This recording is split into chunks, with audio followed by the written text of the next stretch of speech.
The triple captain goes down as a success, and a score of 103 points has earned a rise up to 142,000. Alexander-Arnold made it 2 clean sheets in 2 as Liverpool restricted Brentford to just 0.37 expected goals. Only Ipswich and Southampton generated fewer in Gameweek 2. Registering his first assist of the campaign against Leicester, Anthony Robinson's tally of 5 crosses in Gameweek 2 was only beaten by Robertson, Mitchell and Trippier among defenders. The Foxes scored from their only big chance of the game, as did Ipswich against Man City, where Edison really ought to have done better. It was a full house of returns across the midfield, as Bukayo Saka and Diogo Jota maintained their perfect starts. Emile Smith-Rowe found the net on his home debut for Fulham, while Anthony Gordon netted a late equaliser against Bournemouth, tapping in at the back post after a delicious ball from Harvey Barnes. Unfortunate not to find the back of the net against Leicester, Rodrigo Muniz attempted a joint leading tally of 7 shots in Gameweek 2, on par with Haaland and Semenyo. And it was triple captain Erling Haaland who stole the limelight with his hat-trick against Ipswich. No player could rival the Norwegian's 3 big chances during the game week. So we move on to the transfer plans for Game Week 3, where as you'll have seen in yesterday's video, I'm strongly considering playing the wildcard. Fantasy Football Hub's AI suggests a more cautious approach, however, encouraging me to save my free transfer this week. Alternatively, it recommends jumping on Ebere Eze, who's been super unlucky not to return points so far. No player has had more shots than his 12. You can get personalised AI transfers for your FPL team via the link in the description.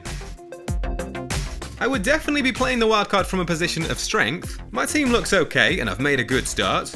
The main advantage would be being able to jump on Salah and Palmer, using Morgan Rogers and Joao Pedro as the enablers to fund 3 premiums. If I don't play the wildcard, downgrading Anthony Gordon to Noni Madueke is a move I'll consider.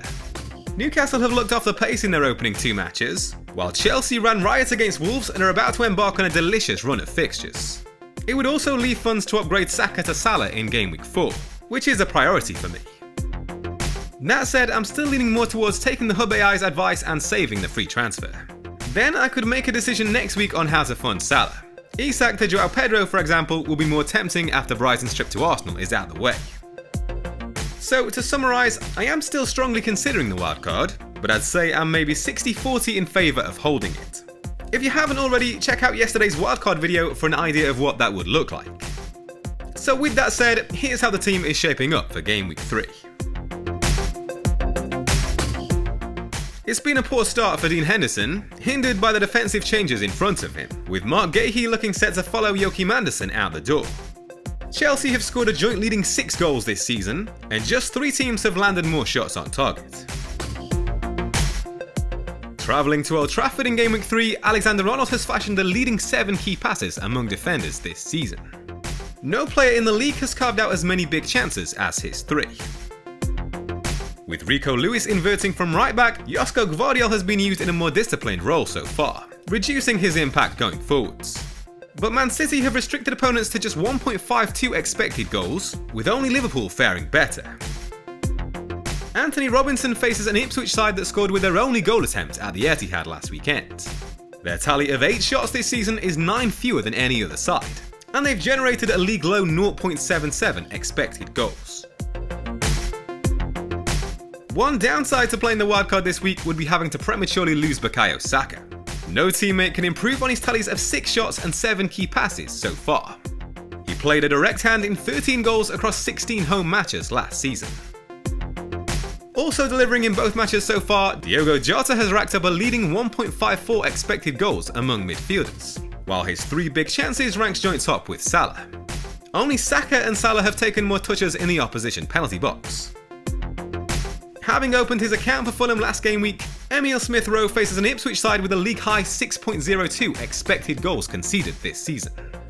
They've given up 11 big chances, 3 more than any other team, and only Brentford, Leicester and Newcastle have faced more shots. Anthony Gordon is on the chopping block despite his goal last game week. Newcastle have attempted just 17 shots this season, with only Ipswich managing fewer. But that is in part down to Fabian Schar sending off in game week 1. We haven't had much of a chance to assess them at home yet, where they were so devastating last season, so perhaps a bit of patience is in order. Similarly, Alexander Isak has struggled to live up to expectations after such a strong end to last season. That said, his tally of 5 shots in Game Week 2 was only surpassed by Haaland and Muniz among forwards. Newcastle beat Spurs 4-0 and 6-1 in their last 2 meetings at St James's Park, with the Swede netting a brace in each.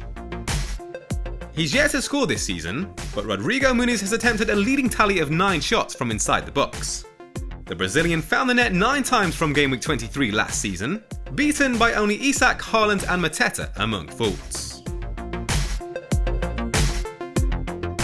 In the absence of Cole Palmer, it's a fairly easy decision to stick with Erling Haaland as captain.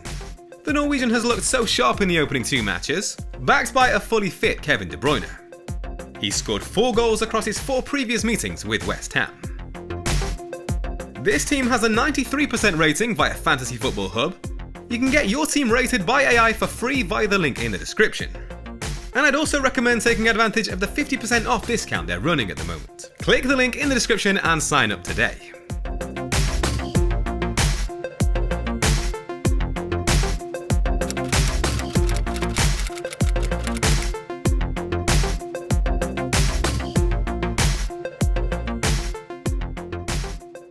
All the data included in this video is available on the Hub Opta Stats tool.